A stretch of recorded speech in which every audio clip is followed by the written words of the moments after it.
Iran వైపు America సేనలు కదులుతూ ఉన్నాయి. ఫైటర్ జెట్లు, యుద్ధ విమానాలు పంపినట్లు ఏమీ జరగకూడదని అనుకుంటున్నట్లుగా ట్రంప్ అంటున్న పరిస్థితి కనిపిస్తోంది. ప్రొఫెసర్ గారు, మొదట్లో వెనిజులా తర్వాత ఇరాన్ పైన అటాక్ అనుకున్న తర్వాత ట్రంప్ కాస్త వెనక్కి తగ్గినట్టుగా చూసాం. ఇప్పుడేమో మళ్ళీ ఇరాన్ వైపు అమెరికా సేనలు కదులుతూ ఉన్నాయి. ఏంటి సార్ ట్రంప్ ఇరాన్ మీద అటాక్? అంటే ఇరాన్ సిచ్యువేషన్ కూడా అలాంటిది. ఒకటేంటంటే ఇప్పుడు అటాక్ చేయడం అనేది అమెరికాకు మోస్ట్ అపార్చున్ టైం అది. ఎందుకంటే మీకు ఇంటర్నేషనల్ గా ఇరాన్ కు సమర్థించి ఇరాన్ పక్షాన నిలబడేటువంటి శక్తులు లేవు. ఎందుకంటే వెనిజులా ఆపరేషన్ తర్వాత తేలిపోయింది ఏంటంటే గ్లోబల్ కమ్యూనిటీ అమెరికా దూకుడును ఆపగలిగే సామర్థ్యం లేదు. మాట్లాడతారు, ఖండిస్తారు, ఇది అన్యాయం అంటారు తప్ప చేయగలిగింది అయితే లేదు. మీకు వెనిజులా చైనాకు largest trading partner. Venezuela oil వల్ల అత్యధికంగా లాభపడ్డది చైనా. సో చైనాలో వెనిజులాలో చైనా ఇన్వెస్ట్మెంట్ భారీగా ఉంది. రష్యాతో డిఫెన్స్ కోఆపరేషన్ కూడా వెనిజులాకు ఉంది. అయినా వెనిజులాలో అమెరికన్ ఆపరేషన్ రష్యా చైనా నివారించలేకపోయాయి, తర్వాత కూడా ఏమీ చేయలేకపోయాయి. కాస్తంత ఒత్తిడి కూడా మదరోను కాపాడుకునేందుకు ఏమాత్రము చేయలేకపోయాయి. కనీసం ముందస్తు హెచ్చరికలు ఇవ్వడము, వార్నింగ్ ఇవ్వడము, మీరు గనక మా మిత్రుడైన వెనిజులాను పైకి అటాక్ పోతే మేము ఊకోమని ఏదో ఒక ఇండికేషన్ ఇవ్వడం కూడా చేయలేదు. అందువల్ల చైనా రష్యా అమెరికా అధ్యక్షుడిని ఆపలేకపోయాయనేది వెనిజులాతో ప్రూవ్ అయింది. సో ఇది మొదటి ఫ్యాక్టర్. అందువల్ల ఇరాన్ విషయంలో ఇంకాస్త గట్టిగా చైనా రష్యాలు స్పందించవచ్చు, కానీ material difference to Trump's decisions ఏమీ చేయలేవు. సో అందువల్ల ఇది మొదటి ఫ్యాక్టర్. ఇరాన్ విషయంలో అమెరికా ఇది మోస్ట్ అపార్చున్ టైం అని. ఇంటర్నేషనల్ ఆర్డర్ అనేది చాలా ఇంబ్యాలెన్సెస్ తో కూడుకొని ఉంది. మాక్సిమం అయితే ట్రంప్ పైన ప్రెషర్ పెట్టగలుగుతారు, రెసిస్ట్ చేయలేరు. ఆ ప్రెషర్ ఎంత మేరకు పనిచేస్తుంది అన్నది మనము గ్రీన్లాండ్ విషయంలో కాస్త యూరోపియన్ ప్రెషర్ పనిచేసింది, కానీ చైనా రష్యా ప్రెషర్ అయితే ఎక్కడ పనిచేయడం లేదు. సో అందువల్ల ఇరాన్ కాపాడగలిగేటువంటి బలమైన రాజ్యాలు లేవు. రెండవ ఫ్యాక్టర్ ఏంటంటే మోస్ట్ అపార్చున్ టైం అంటే ఇరాన్ ఇప్పటి వరకు బిల్డ్ చేసిన యాక్సిస్ ఆఫ్ రెసిస్టెన్స్ వీక్ అయింది. మొదటి నుంచి కూడా ఇజ్రాయెల్ కైనా అమెరికాకైనా టెన్షన్ ఏంటంటే ఇరాన్ పై దాడి చేస్తే అది ఇరాన్కే పరిమితం కాదు, ఇరాన్ ఉన్నటువంటి ప్రాక్సీస్ మొత్తం దీన్ని ఒక రీజనల్ వార్గా మారుస్తాయని. ఇప్పటికి కూడా అదే అనుమానం. అమెరికా అధ్యక్షుడు ట్రంప్ కి ఇస్తున్న అడ్వైజర్లు చెప్పేది ఇది ఇరాన్ ఆపరేషన్ గా ఉండదు, ఇది రీజనల్ వార్గా మారుతుంది అని.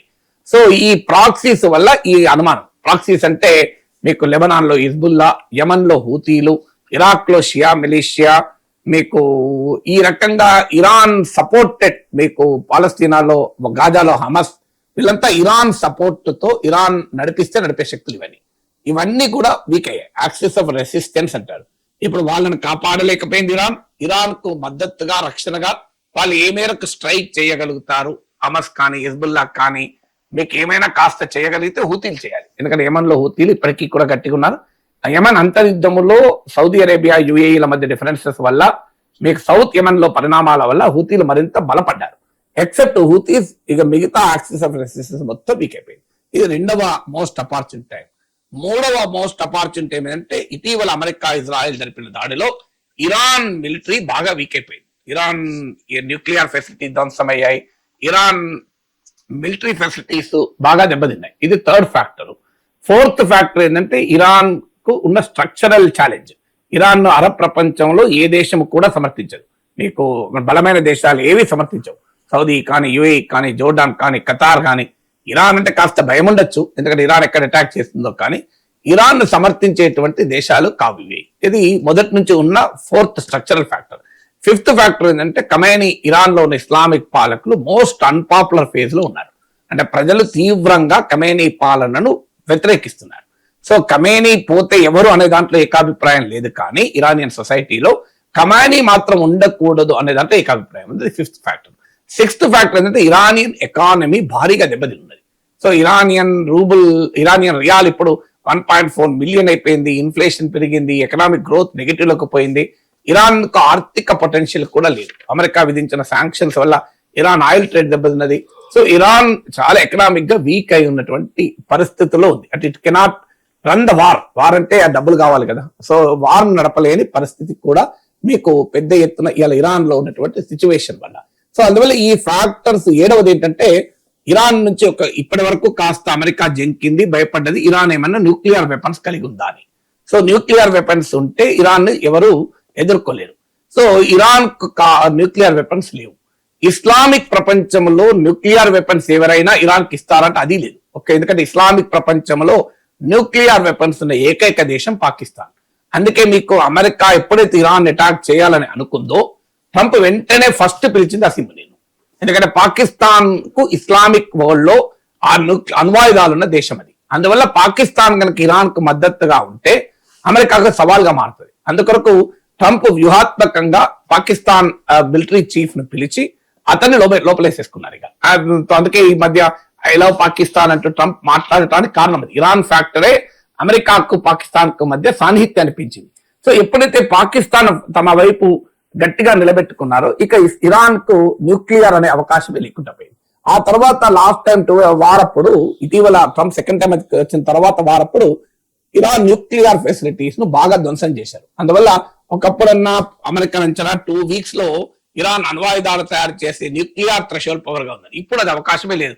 అంటే ఇరాన్ కంప్లీట్ గా న్యూక్లియర్ ఎబిలిటీస్ నాశనం కాకపోవచ్చు కానీ but still Iran is far away from nuclear weapons. అందువల్ల ఈ 7 ఫ్యాక్టర్స్ వల్ల మోస్ట్ అపార్చున్ టైమ్ గా దీన్ని భావిస్తున్నారు.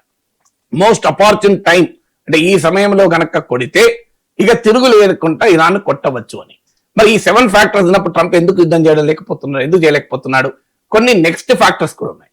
ఆ నెక్స్ట్ ఫ్యాక్టర్స్ ఏంటంటే ఈ వార్ ఒకవేళ కొట్టడం వరకు అభ్యంతరం లేదు, ప్రమాణం కొట్టగలుగుతారు.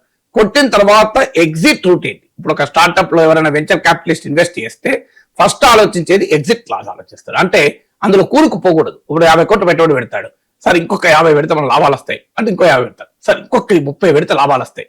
దీన్ని కూరుకుపోవడం అంటారు. ఈ ఎనీ వెంచర్ క్యాపిటలిస్ట్ అలా కూరుకుపోదలుచుకోడు, అందుకే ఎగ్జిట్ ఆప్షన్ పెట్టుకుంటాడు. సో ఇక్కడ ట్రంప్ కూడా ఎగ్జిట్ ఆప్షన్ చూస్తున్నాడు. అంటే అటాక్ చేయడం సులభం, ఇరాన్ ఏమీ చేయలేదు, ఇస్లామిక్ రెజీమ్ పడిపోతుందో లేదో తెలియదు. ఇది ఇంపాండరబుల్స్ అన్సర్టనిటీస్ అంటారు. అంటే ఒక వార్ కొరకు డిసిషన్ తీసుకోవాల్సి ఉండడంలో మేజర్ అన్సర్టనిటీ ఏంటంటే ఇరాన్ పైన అటాక్ చేస్తే ఇస్లామిక్ రెజీమ్ పడిపోతుందా లేదా, ఇదొక అన్సర్టనిటీ. రెండవ అన్సర్టనిటీ ఏంటంటే ఈ ఆపరేషన్ ఎంతకాలం నడుస్తుంది.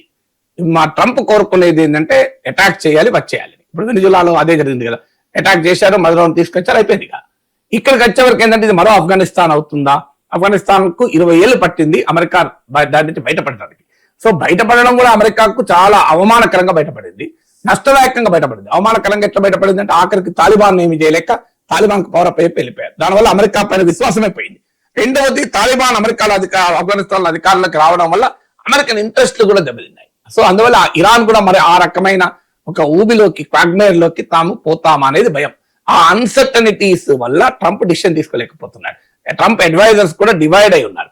రెండవది ఏంటంటే ఇంప్లికేషన్ ఫర్ ద రీజన్, ఎందుకంటే ఈ రీజన్ చాలా కీలకమైంది. మీకు వెనిజులా లాగా సౌత్ అమెరికా కాదు, ఇది మిడిల్ ఈస్ట్. సో ఈ జాగ్రఫీ అనేది చాలా కీలకమైన జాగ్రఫీ. ఎందుకంటే ప్రపంచంలో ఉన్న చమురు సరఫరాల్లో 2/3 ఇక్కడ నుంచే వస్తాయి.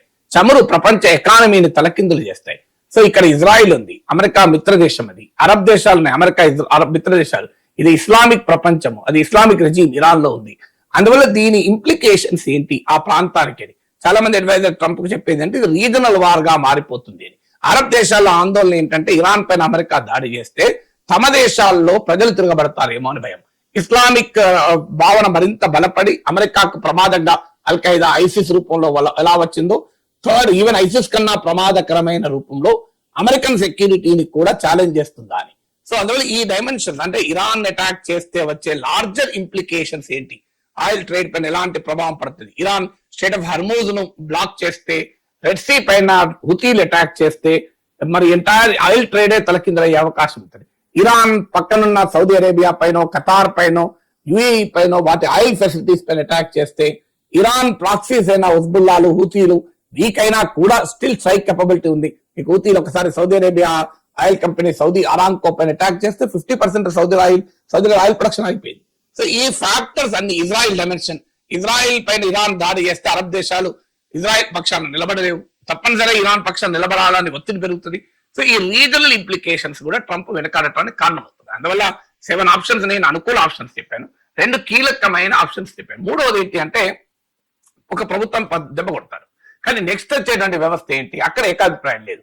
ఇప్పుడు మీకు వెనిజులాలోనే చూసాం, వెనిజులాలోనే మీకు నికోలస్ మదురోను దెబ్బ కొట్టారు, కానీ ఎవరు అక్కడ ఇంకా వాస్తవంగా అపోజిషన్ ఉంది. గొంజాల్వెస్ అని ఉన్నాడు, అతను లాస్ట్ ఎలక్షన్స్ లో వాస్తవంగా అతనే గెలిచాడనేది వెస్టర్న్ మీడియా వాదన.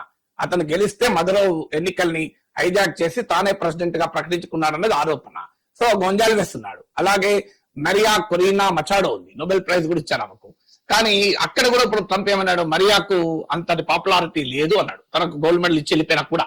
సో మా వైట్ హౌస్ కి వచ్చి తన నోబెల్ బహుమతిని ట్రంప్ చేతిలో పెట్టినాక కూడా వైట్ హౌస్ ప్రెస్ సెక్రటరీ విలేక్ కుమార్ ఇచ్చిన బ్రీఫింగ్ లో ఏమన్నారు, గోల్డ్ మెడల్ ఇచ్చిపోయింది, నోబెల్ ప్రైజ్ ఇచ్చిపోయింది మంచిదే, కానీ మచాడో మరియా కొరీనా మచాడోకు పాపులారిటీ లేదన్న ట్రంప్ అంచనాలో తేడా లేదు అని చెప్పారు.